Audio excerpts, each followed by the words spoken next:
esse momento, no nome santo de Jesus. Amém. Amém. Muito boa noite. Muito bom poder voltar à casa do Senhor e poder dar continuidade ao sermão que nós iniciamos domingo passado. Então hoje nós vamos abordar uma espécie de segunda parte, conforme você está vendo ali, mas nós temos um subtítulo: a guerra não é nossa, mas de Deus. E nós vamos olhar mais uma vez para a vida do rei Josafá e o seu povo, Judá. Então você abre a palavra de Deus para o segundo livro das Crônicas, o capítulo 20, versos 13 a 17. Aqueles que puderem se colocar em pé para a leitura da palavra do Senhor, que o façam.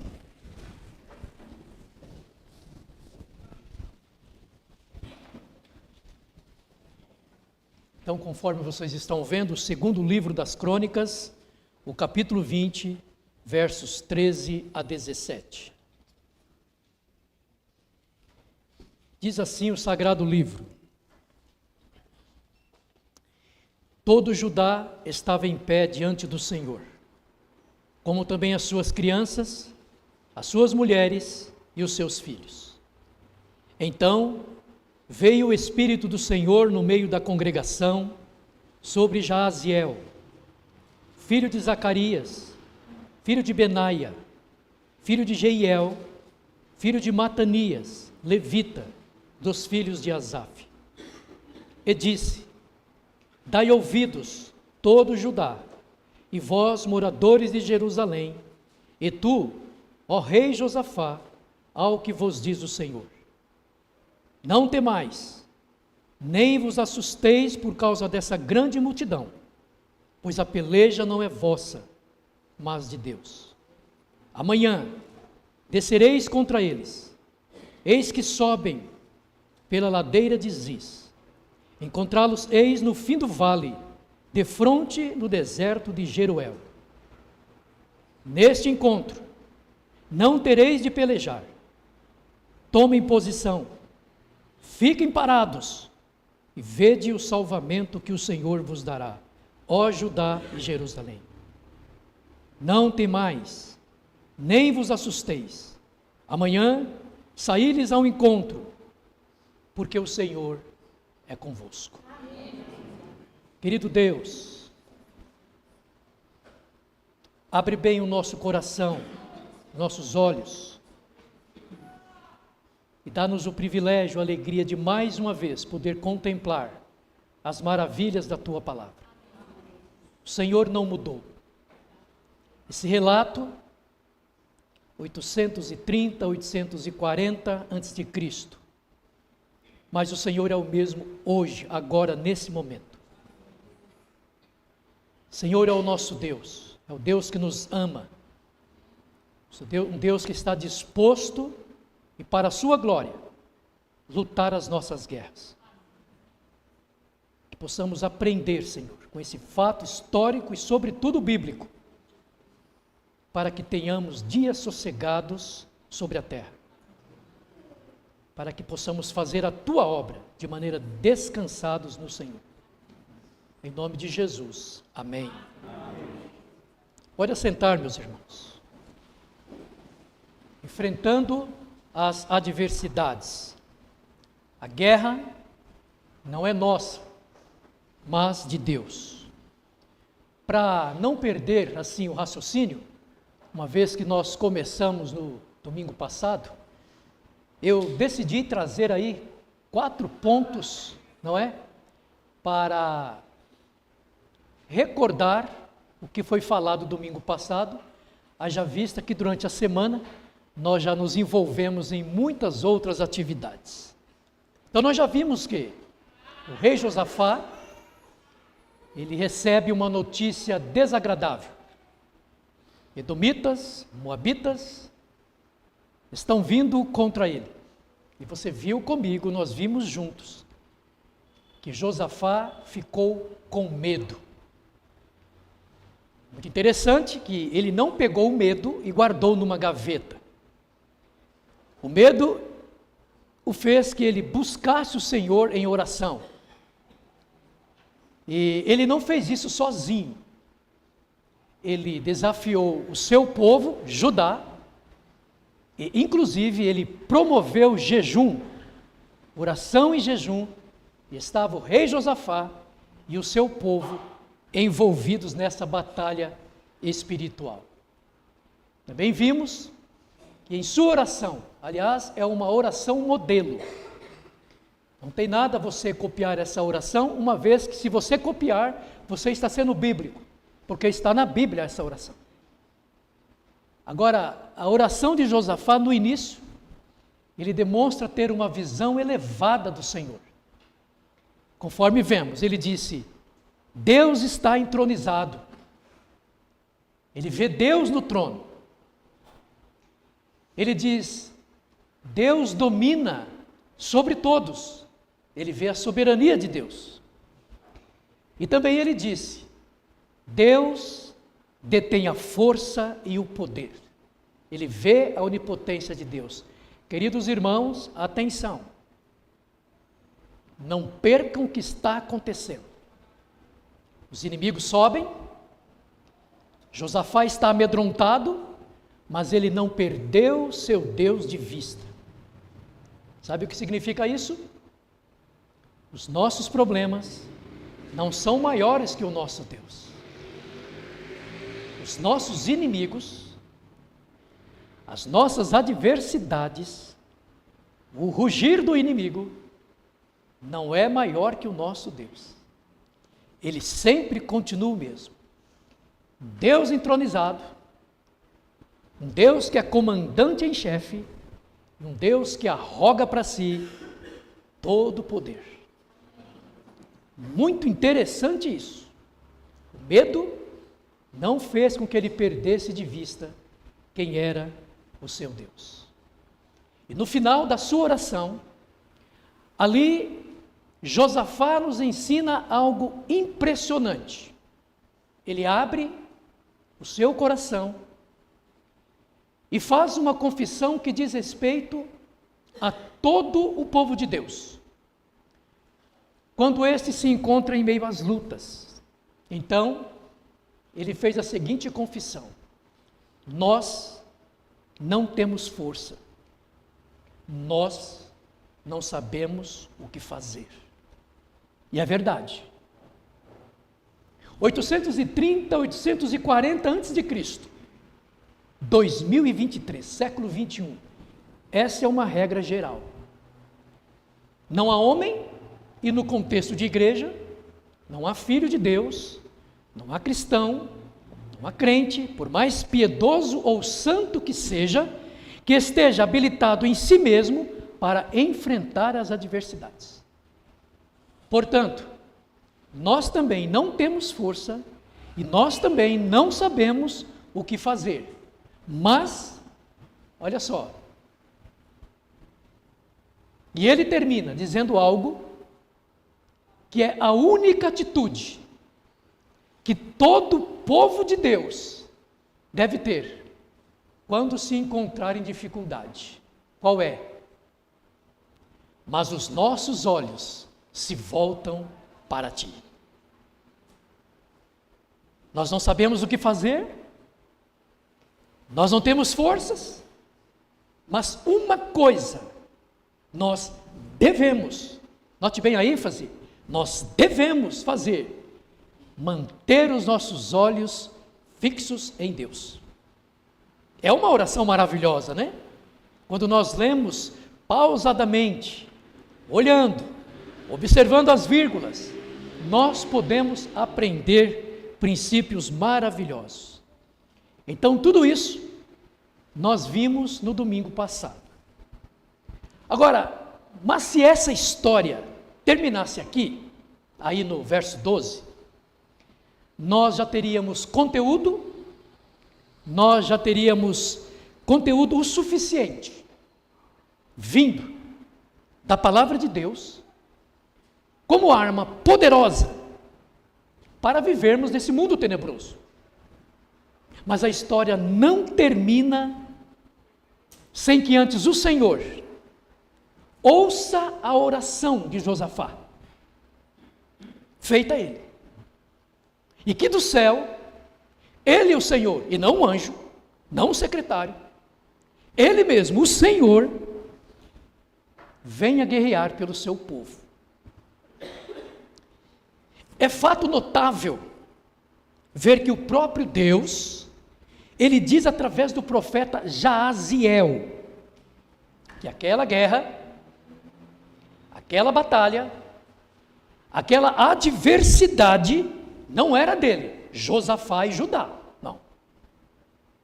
Ou seja, era do próprio Deus. Deus está falando através do profeta Jaaziel.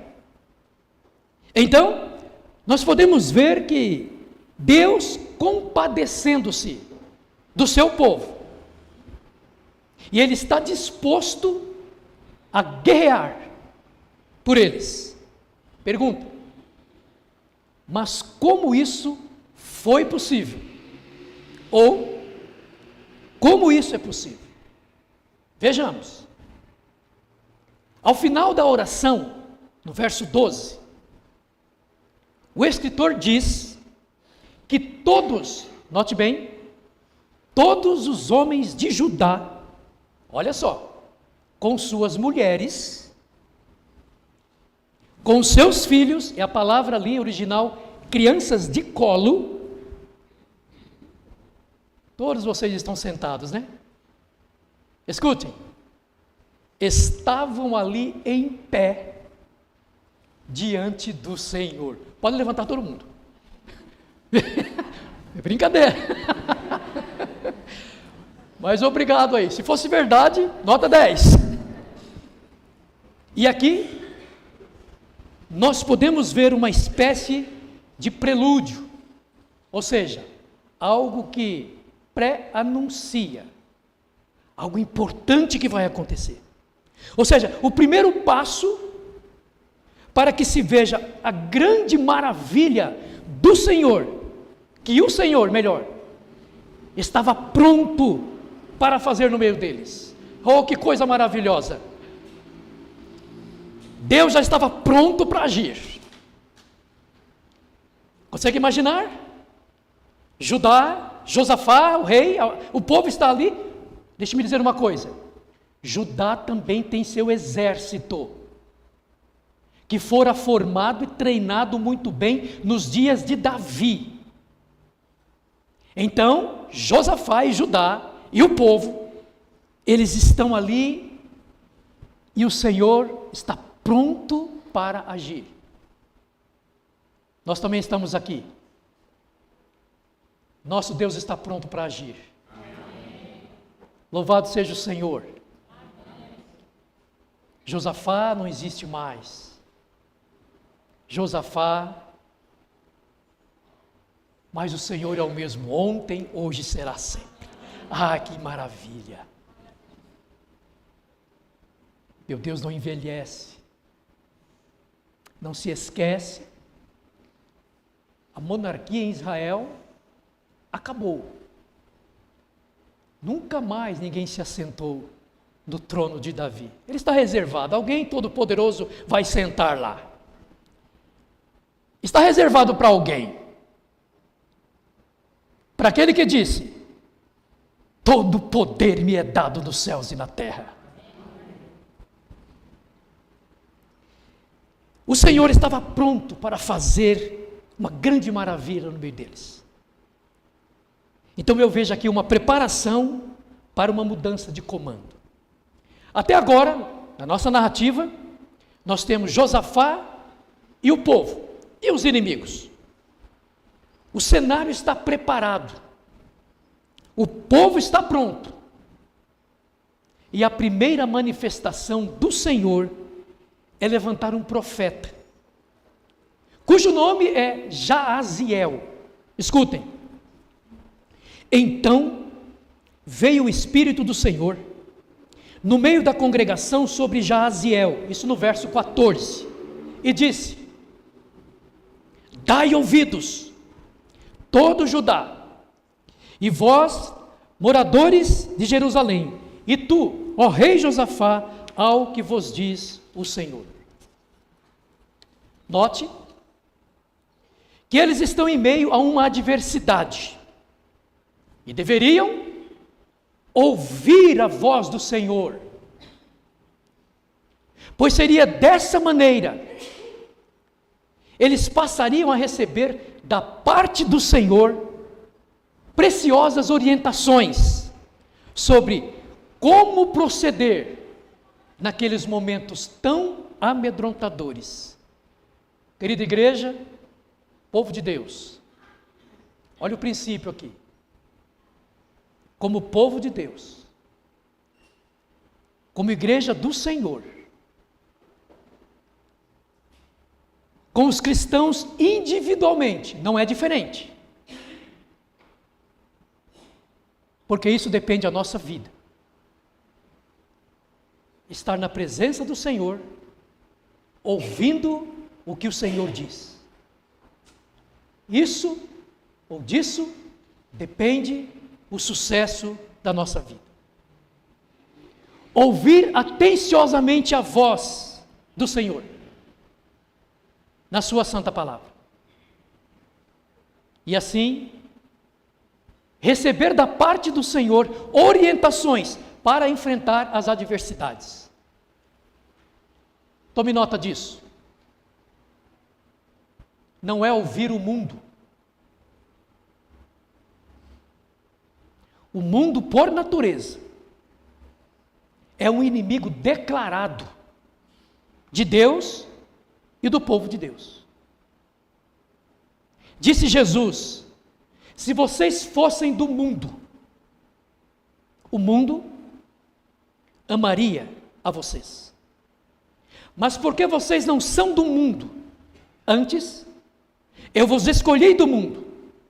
Por isso é que o mundo odeia vocês. João 15:19. Não podemos dar ouvidos ao mundo. É necessário que nós nos apresentemos diante do Senhor para ouvir a voz do Senhor e, no contexto, para receber orientações de modo a enfrentar as adversidades da vida. Cuidado com os especialistas. A nossa geração, ela está tomada de especialistas. Gente que a todo momento, a todo instante, querem nos dar conselhos. Cuidado! A igreja do Senhor, o povo de Deus, o crente, o verdadeiro regenerado, ele ouve a voz de Deus. O que diz o Senhor, assim diz o Senhor, é o carro-chefe do crente verdadeiro. Então, quando ele está em lutas, quando os inimigos vêm, quando o adversário se levanta, ele vai à palavra de Deus, porque ele quer ver e ouvir o que Deus tem para dizer para ele. Porque foi isso que nós vimos. Jaziel, o profeta, vem e Deus diz para Josafá e Judá o que eles deveriam fazer. Então não é ouvir o mundo, preste bem atenção.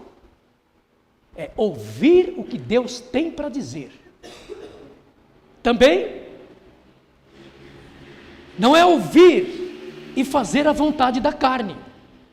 O que será que se passou na mente de Josafá naquele dia? Correr? Gritar? Atirar pedras? Brigar? As palavras que eu vos tenho dito são espírito e vida. João 6,63. Não é ouvir ou procurar conhecer as opiniões dos ímpios.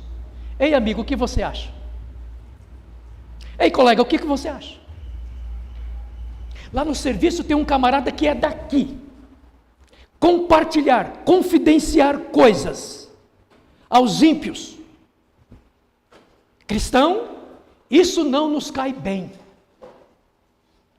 As nossas lutas, as nossas adversidades, os levantes do inimigo, nós vamos sobressair, e bem melhor, quando debruçarmos sobre o livro e ouvirmos o nosso Deus delinear o nosso caminho.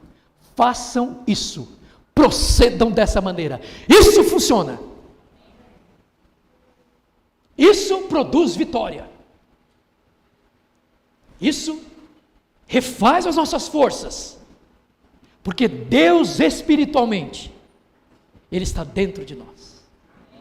A propósito, o Salmo do homem feliz diz que o homem verdadeiramente feliz é aquele que não anda no conselho dos ímpios. Salmo 1:1. Então, queridos, na nossa entrada, no começo do sermão, nós já devemos tomar muito cuidado. Nós temos lutas, adversidades, o medo é inerente a qualquer homem, mas vejamos o que Josafá fez.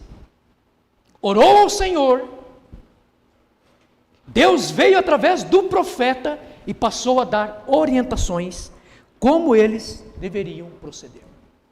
Portanto, a recomendação do profeta Jaziel, no segundo livro das Crônicas, capítulo 20, verso 15, o texto que lemos, é para nós mais atual do que nunca. Seria mais ou menos assim: dai ouvidos, igreja do Senhor, dai ouvidos, ó cristãos, dai ouvidos, porque assim diz o Senhor. Nós não temos outro caminho, nós não temos um outro manual, nós não temos um livro de receita. Note bem, nas tuas lutas, nas tuas adversidades, e me permitam mais uma vez, quando os inimigos se levantam, ouçamos o que diz o Senhor. Ele nos orienta e faz isso com muito amor. Observem que a mensagem de Deus, através do profeta Jaziel, tem o início da seguinte maneira: assim vos diz o Senhor, não temais, nem vos assusteis por causa dessa grande multidão, porque a peleja não é vossa, mas de Deus. Uma outra versão diz: não tenham medo, nem fiquem desanimados por causa desse exército enorme, pois a batalha não é de vocês, mas de Deus. Então nós vamos pensar na seguinte frase: pois a batalha não é de vocês, mas de Deus. Todos estão vendo aí? Pois a batalha não é de vocês, é de Deus. Primeiro, toda adversidade que se levanta contra o povo de Deus, contra o cristão, sempre será contra Deus. E a razão principal para isso é: o grande alvo do inimigo é destruir Deus e, consequentemente, acabar com sua obra, a igreja. Então nós já falamos em ocasiões anteriores, e eu vou lembrar aqui, o povo de Deus, a começar lá no Antigo Testamento, o povo gerado no ventre de Deus, Israel, bem como a igreja, nunca navegou em águas mansas. Então não espere isso. Essa semana eu estava lendo uma das frases de C.S. Lewis, quando ele disse: se você procura uma religião para te dar descanso, eu não posso te recomendar o cristianismo. A única religião em que os seguidores não poderão esperar descanso é o cristianismo bíblico. O inimigo, se ele pudesse, ele destruiria Deus, o povo de Deus, a igreja. Se ele pudesse, essa reunião solene não estaria acontecendo. Há uma batalha. Há uma adversidade. Há um ódio insurgente contra nós. Porém, essa batalha não é nossa. Essa batalha é de Deus. Louvado seja o Senhor. Me permito lembrar mais uma vez, queridos. A igreja não tem missão. A missão é de Deus. A igreja não tem uma batalha.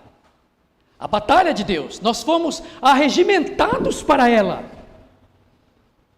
O nosso general, ele nos arregimentou para a sua batalha. A batalha não é minha. A estratégia não é minha. Eu jamais serei o melhor estrategista para essa batalha. O meu general é Cristo, a batalha é dele.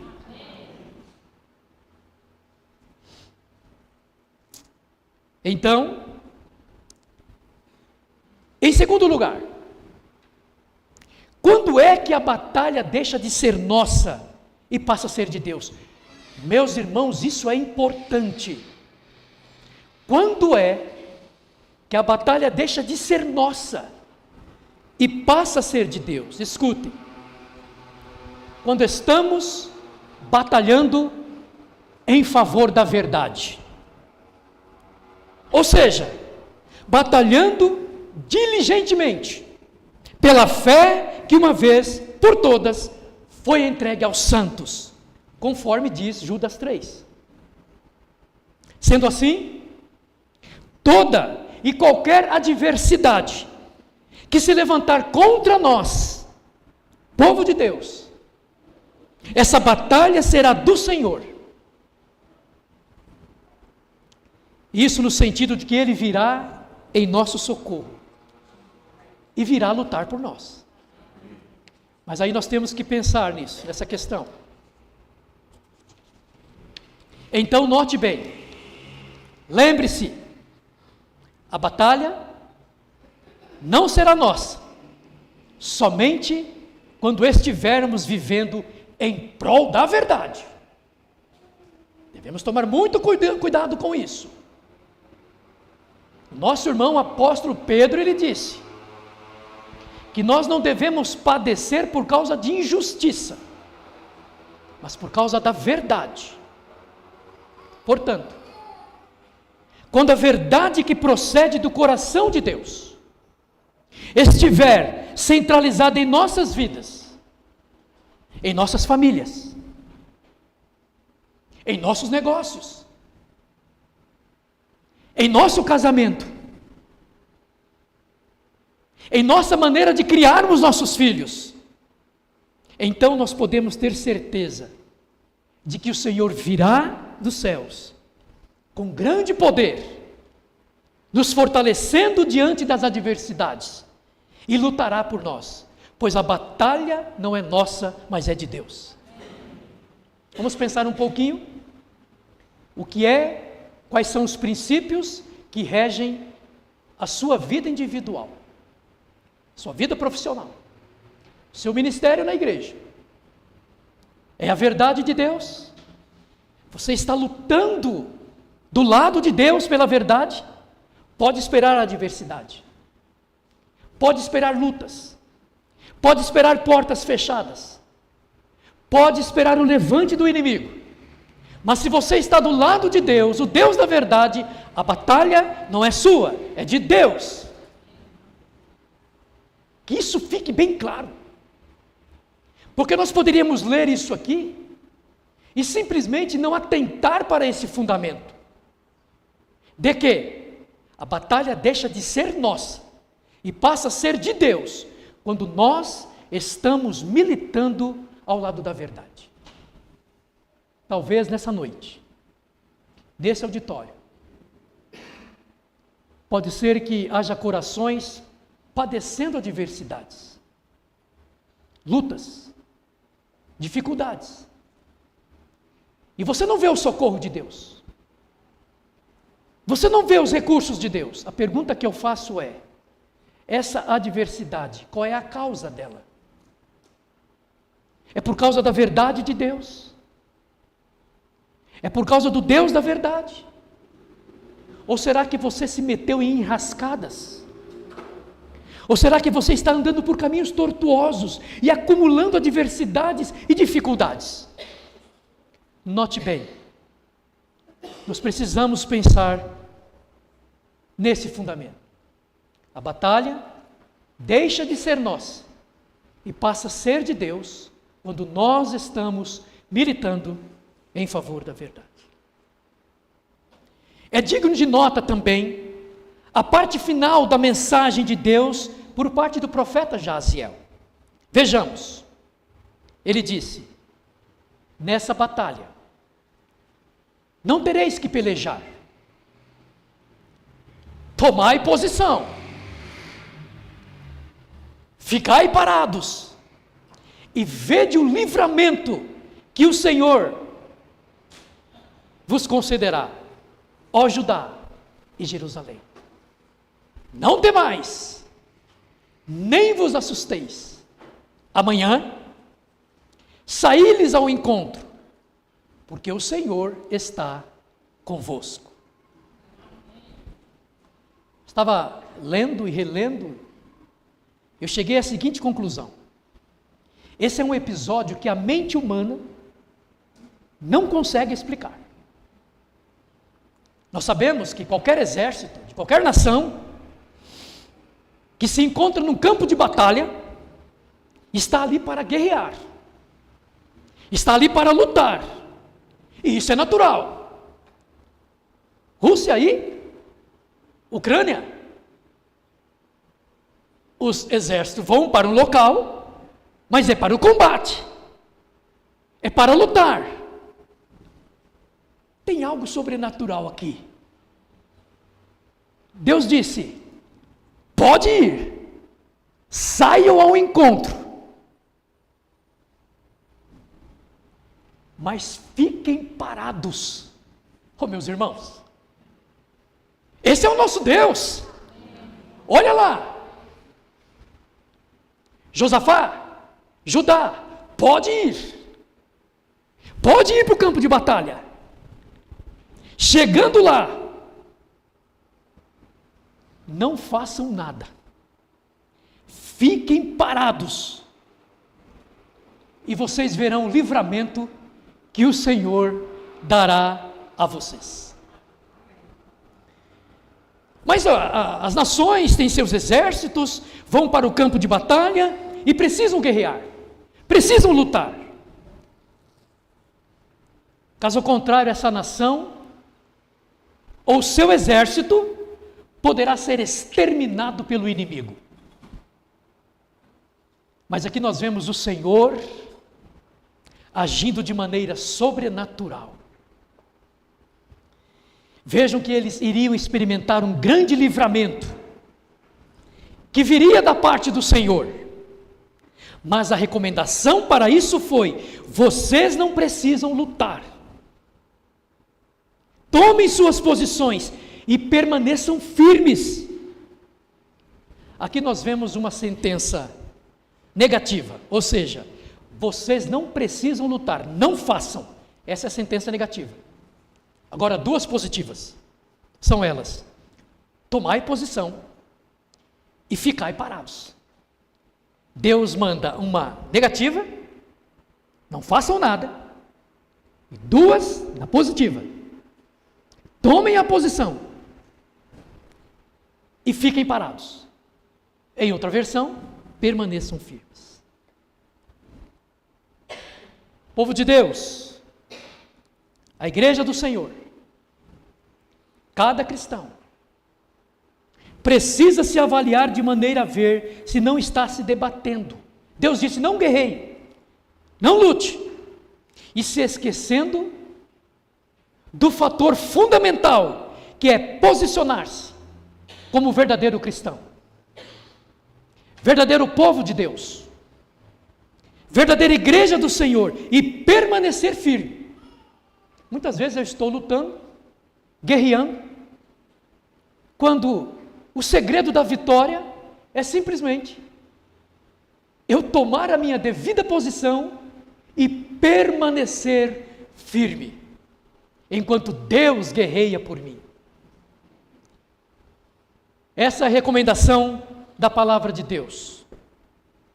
Rogo-vos, pois eu, o prisioneiro no Senhor, que andeis como é digno da vocação com que foste chamado.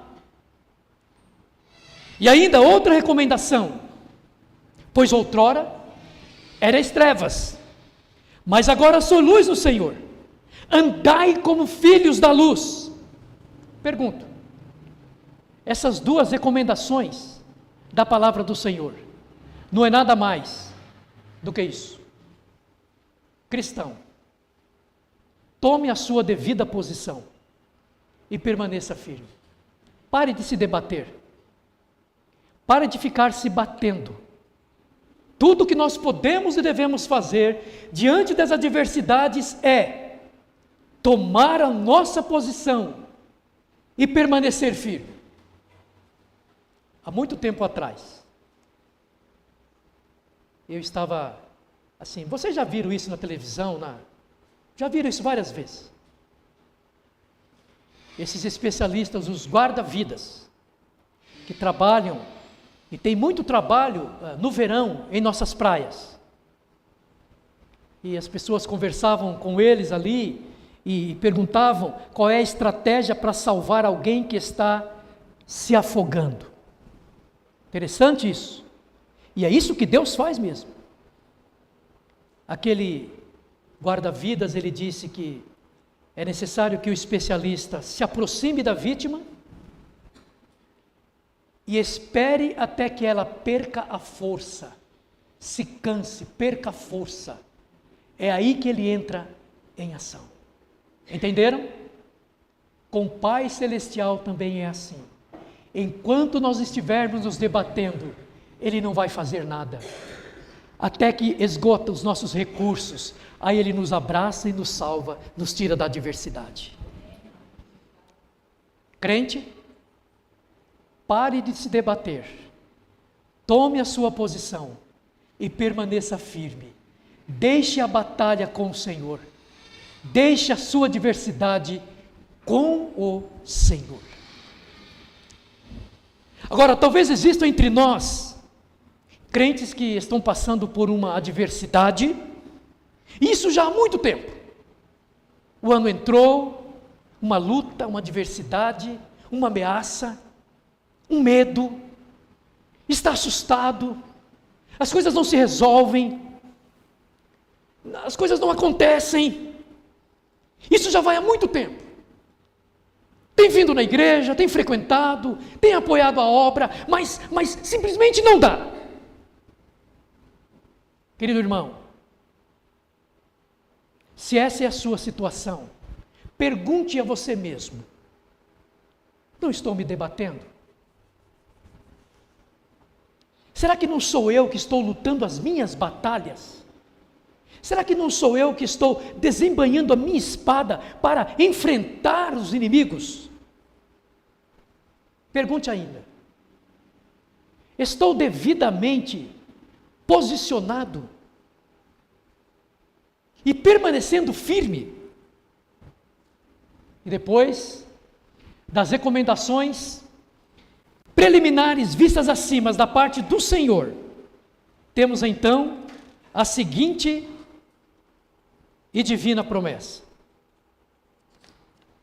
não temais, nem vos assusteis. Amanhã saiam ao encontro, porque o Senhor está convosco. Em outras palavras, não tenham medo, nem desanimem. Saiam para enfrentá-los amanhã e o Senhor estará com vocês. Louvado seja o Senhor. E é exatamente isso que nós vemos nos versículos finais. De fato, eles não lutaram.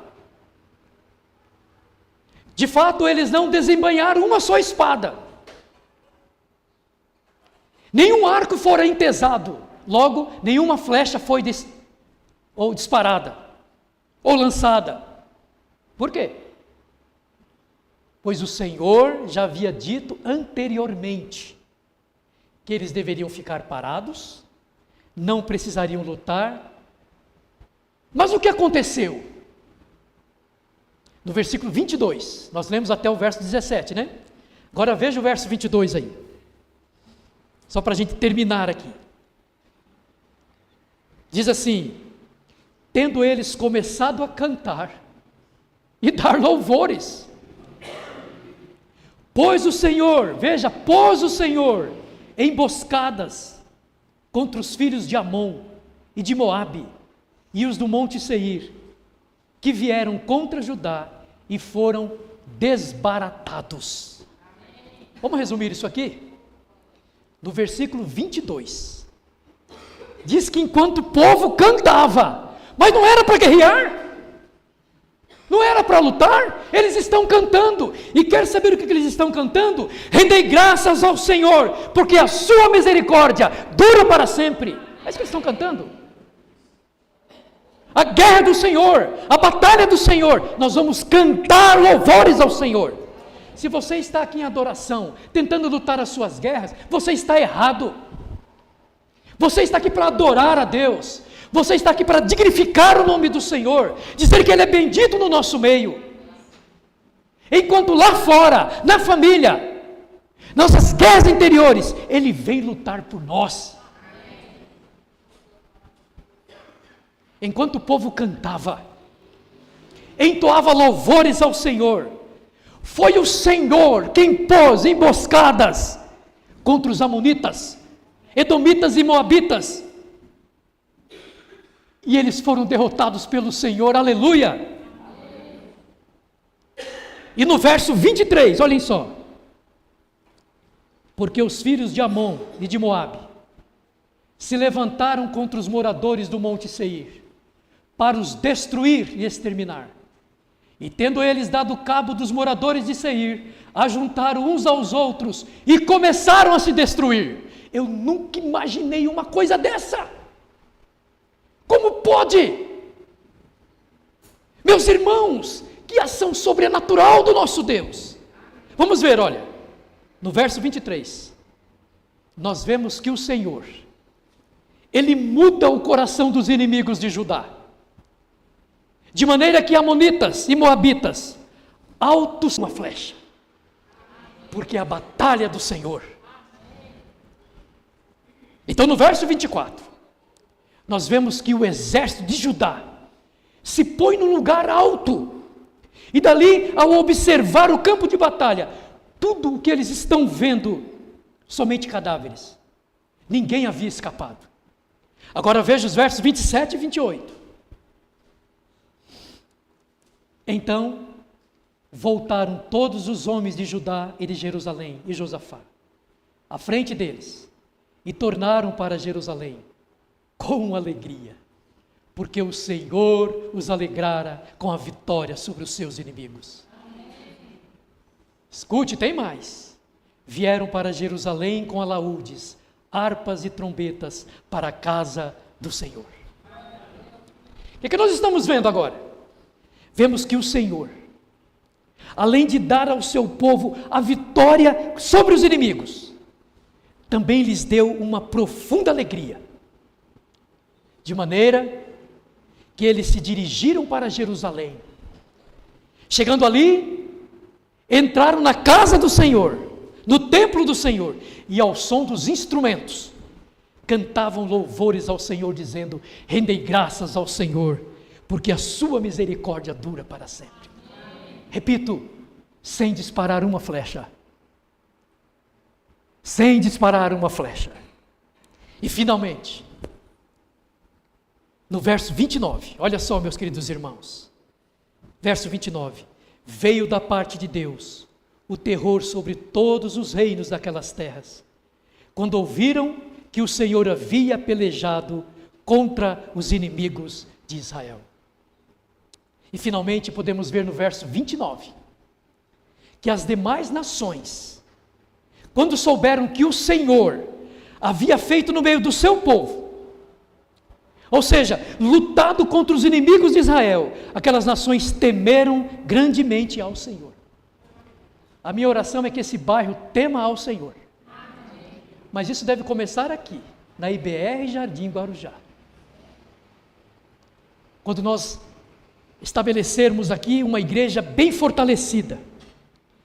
E as maravilhas do Senhor, as bênçãos do Senhor vir sobre o seu povo.